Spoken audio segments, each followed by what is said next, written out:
And now we bring you a simple story of everyday people. There's no place like home.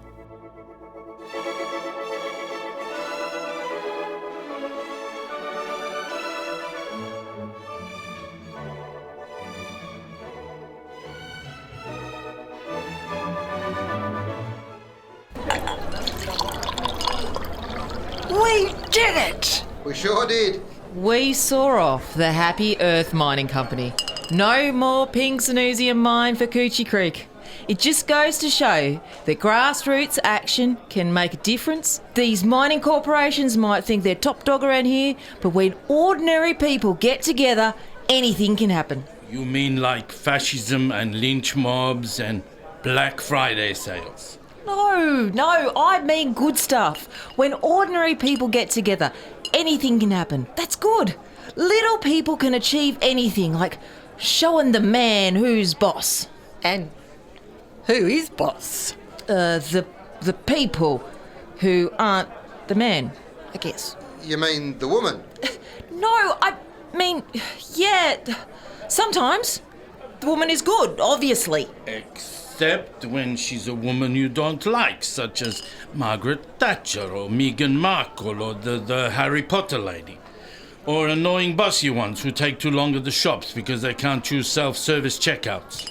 Obviously, but by the woman, I mean empowered women. Women who are empowered and opposed to the mines and the corporations and that.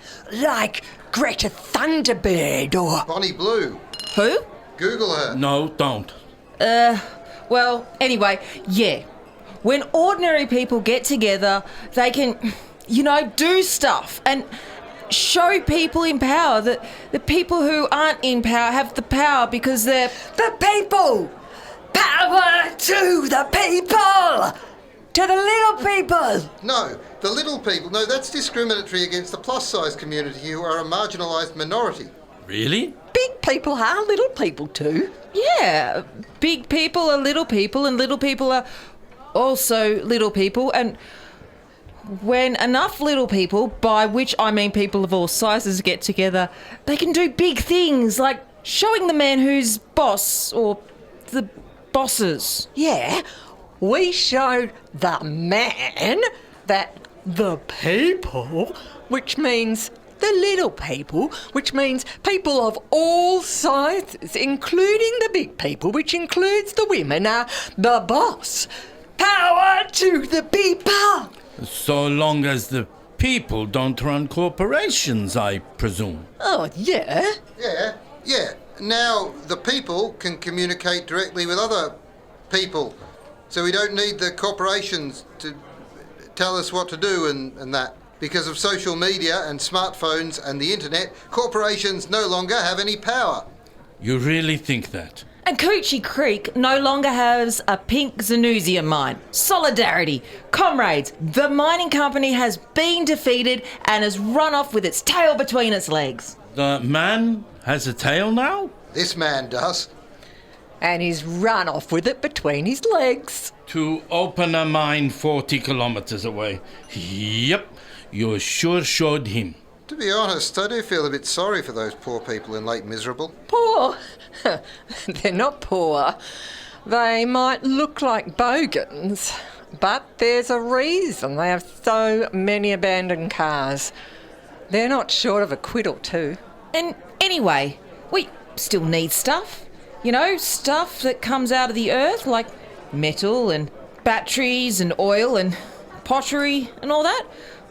We need that stuff, but it still feels pretty good to show these big corporations who has the power in the world. They can open a mine, but on our terms, not on our land. Power to the people. Except the people in Lake Miserable. Yeah.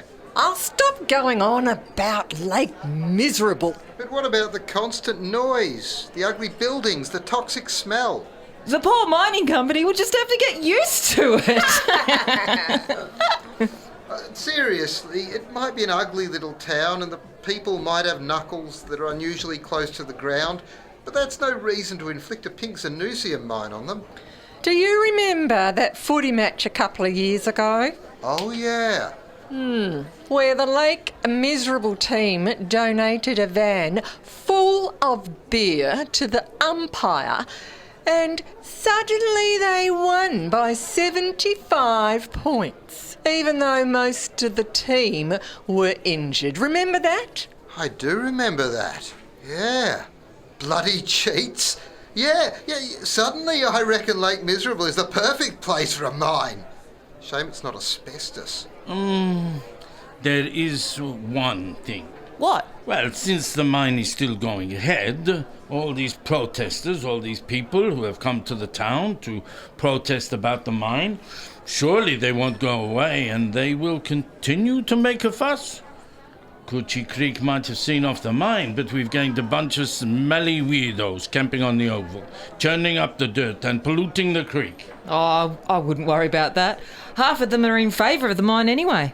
They're getting what they wanted. And the other half, they'll get bored and bugger off eventually. And we can work with the Happy Earth Mining Company to facilitate the sustainable and renewable extraction of important mineral-based resources From Lake Miserable. for the benefit of future generations. It could prove quite lucrative. For whom? What do you mean? Well, the mine is lucrative, sure. Sure, jobs, a new bus shelter, money pouring into the community. Which community? Ah, Oh. Oh, yeah. New jobs for Lake Miserable. A new bus shelter for Lake Miserable. Money pouring into Lake Miserable. Arsenic in Lake Miserable. lead in Lake Miserable. Three-eyed fish in Lake Miserable. New uniforms for their football team. A new coach for their football team. So he missed out on that streetscaping grant because we ran the bloke from council out of town. Please don't bring that up. And now we've just missed out on another pot of money because we ran the bloke from the mine out of town. Good riddance to him. And will you say that when Coochie Creek loses this year's football derby against Lake Miserable? Because their team has state-of-the-art facilities, gold-plated boots and a chef, and we've got, what? Slightly cleaner air. Have we even got a team this year? And what about a coach? Apparently that lady at the guest house... Lindy. No. Lindy's mother. No. Heather. Someone or other. Heather... Heather Hoki Behitso Pizzaquando Mutonga Mahoya Baya. But she goes by the name of Heather Hockey Sticks. I can't think why. Yeah. Heather Hockey Sticks. That's her. Apparently she's managing the football team now. The Coochie Creek Possums. But she's only just moved into the area. I know, but Heather likes her sport and she's pretty keen. And nobody else wants to do it. And why would they? Organising anything here in Coochie Creek is a bit like herding... What is the analogy? Cats? Mosquitoes. Well, good luck to her. She'll need all the enthusiasm she can muster if Lake Miserable's team have all that cash behind them. It's ironic, isn't it, that Coochie Creek's team, the Possums, is named after an animal that's now disappearing from the area because of the mining company. I don't know whether ironic is quite the right term for that, but I can tell you something that is ironic. What? Well, as you know, the disappearance of this purple possum was linked to the mine by research conducted by Flavia's after-school program. Yes? And because the kids spent all their time at this same after-school program, I, Mr. Zigarudis, their teacher, was left with rather a lot of time on my hands. Yes, go on. Which allowed me to spend many happy hours with various congenial members of our community, including Gus and Fat Cat and David Moss and Monkey. Monkey? You mean Monkey the pet food guy? Yes, that Monkey. I spent many happy hours with Monkey, who brews a variety of excellent medicinal cordials. I even helped him with his very successful business making pet food. Out of dead animals he finds on the road. Officially, yes, but roadkill is an unreliable source of meat, and Monkey occasionally resorted to other sources of meat, to taking his traps out into the bush and thinning out the local wildlife population, including a large number of... Oh, no! Possums. Purple possums? And as a result of Monkey decimating the purple possum population, we no longer have a mine, which is good, because a mine would have decimated the purple possum population. There's quite a few layers of irony there, don't you think?